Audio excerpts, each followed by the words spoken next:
വടകരയിലെ LDF സ്ഥാനാർത്ഥി KK ശൈലജയ്ക്കെതിരായ cyber അതിക്രമത്തിൽ 2 പേർക്കെതിരെ കേസ്. പ്രവാസിയായ KM മിൻഹാജിനെതിരെയും നൊച്ചാട് സ്വദേശി സൽമാൻ വാളൂരിനെതിരെയുമാണ് കേസെടുത്തത്. KK ശൈലജയുടെ ചിത്രങ്ങൾ മോർഫ് ചെയ്ത് പ്രചരിപ്പിച്ചതിനാണ് കേസ്.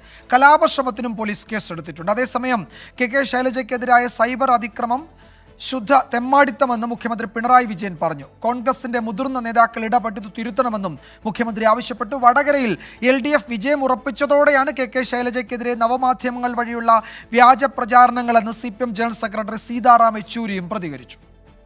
ഇതൊക്കെ ഒരു ശുദ്ധ തെമ്മാടിത്തല്ലേ? ഇത്തരം തെമ്മാടിത്തങ്ങൾ രാഷ്ട്രീയത്തിൽ അനുവദിക്കാൻ പാടില്ല. ഇത്തരം കാര്യങ്ങൾക്കെതിരെ ശക്തമായി രംഗത്ത് വരാൻ അതത് പാർട്ടികളുടെ നേതൃത്വം തന്നെ തയ്യാറാകേണ്ടതുണ്ട്. LDF ഇമാതിരി തറവേല കാണിക്കേണ്ട യാതൊരു ആവശ്യമില്ല. ഇതെല്ലാം സാധാരണ ഇത് കോൺഗ്രസിന്റെ അവസരവാദപരമായ നിലപാടിന്റെ ഭാഗമായിട്ട് വരുന്നതാണ്. നിങ്ങൾ രാമനെയാണ് കൊണ്ടു നടക്കുന്നതെങ്കിൽ ഞങ്ങൾ ഹനുമാനെ കൊണ്ടു നടക്കുമെന്ന് പറയുന്ന കോൺഗ്രസ് രീതിയല്ല LDF-ന്റെ. This is the confirmation that Shailaja has won the election. I mean, that is why out of sheer desperation they are resorting to this sort of campaigns.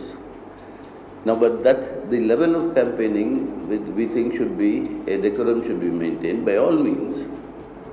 By all means, attack us politically, attack us on policies, etc. But don't demean the election campaign into this personal and this sort of personal attacks and this sort of a degeneration. Abhijith മുഴക്കുന്ന വിവരങ്ങൾ നൽകും കോഴിക്കോട്ട് നിന്ന്. അഭിജിത്ത്, ഇതിൽ കേസെടുത്തിരിക്കുന്നത് മുഴുവൻ UDF പ്രവർത്തകരാണോ? അവരുടെ രാഷ്ട്രീയ പശ്ചാത്തലം എന്താണ്? ഏതൊക്കെ വകുപ്പുകൾ പ്രതികൾക്കെതിരെ ചുമത്തിയിട്ടുണ്ട് പോലീസ്? വിജയകുമാർ, വടകരയിലെ ലോക്സഭാ തെരഞ്ഞെടുപ്പുമായി ബന്ധപ്പെട്ട് സൈബറിടം കേന്ദ്രീകരിച്ച് വലിയ രീതിയിലുള്ള പ്രചാരണമാണ് നടക്കുന്നത്. അതിൽ തന്നെ KK ശൈലജ, വടകരയിലെ LDF സ്ഥാനാർത്ഥി KK ശൈലജയ്ക്കെതിരായ സൈബർ അധിക്ഷേപങ്ങൾ വലിയ രീതിയിൽ ചർച്ചയായതുമാണ്. അതിലാണ് ഇപ്പോൾ 2 പേർക്കെതിരെ കൂടി കേസെടുത്തിരിക്കുന്നത്. ഈ 2 പേരും ലീഗ് പ്രവർത്തകരാണ്.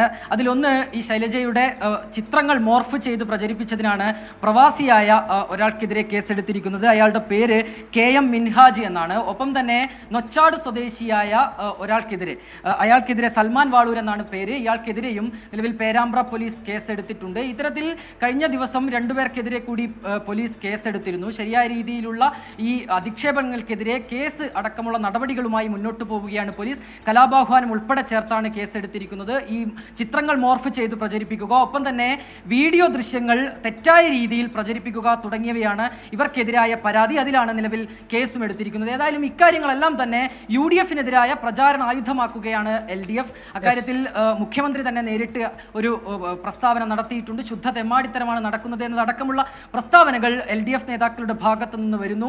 സീതാറാം യെച്ചൂരി ഇക്കാര്യത്തിൽ ഒരു വിമർശനം നടത്തിയിട്ടുണ്ട്. അങ്ങനെ വലിയ രീതിയിൽ ഈ കാര്യങ്ങളൊക്കെ തന്നെ പ്രചാരണ വേദിയിൽ ഒരായുധമായി ഉപയോഗിക്കുകയാണ് LDF. വിജയകുമാർ. അഭിജിത്ത് മുഴക്കുന്നാണ് വിവരങ്ങൾ നൽകി.